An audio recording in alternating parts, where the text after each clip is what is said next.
When it comes to tracking vocals, there's really various levels of complexity you can go for. Sometimes it's as simple as putting a microphone down in front of your singer and calling it a day. But sometimes you might want to shape your session and your signal path and your sound so that you're happier with what you get before you start mixing. Today we're going to have a quick look at a vocal session we did with an artist called Milla, where we used one of my favourite vocal recording techniques to make sure everything was as close to perfect as we could get it before we started to mix. Now, the first thing in any vocal session is finding the right mic. We've worked with Milla in the past and had previously settled on the LCT240 for her, which was pretty cool because it beat out a U47 and a U87. But for this session in the studio, we also have an Aston Origin, which is a mic we've both used in the past and both really like.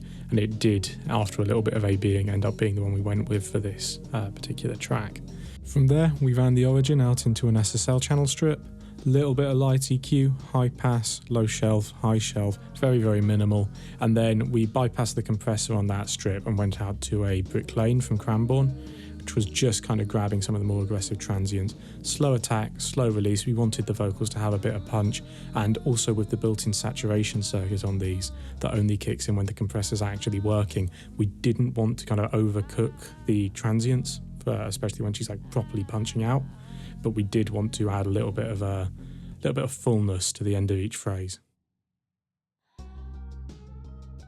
Now we come to the interesting part and the central technique in this video. Just above our main vocal mic, we have a Beta 57. You can do this with other mics, but that's the one I've used here. This feeds through into a guitar amp with a massive fuzz distortion, which I'm capturing with an SM57, slightly off axis, away from the cone.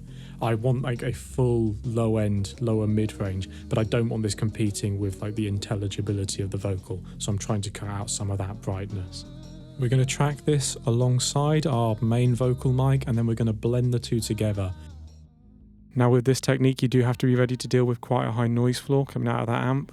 You've already got an impedance mismatch between the microphone and the amp, and you combine that with the fact that it's a super gainy, distorted sound, and you are going to start getting quite a loud sort of hiss coming out of the amp.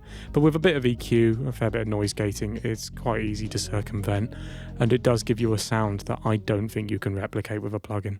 Enough to take you from this The West says stay, and I'll behave. Was I here, embrace a guy? to this. The West says stay, and I'll behave. Was I here, embrace a guy? And all you've done is blended in a little bit of this.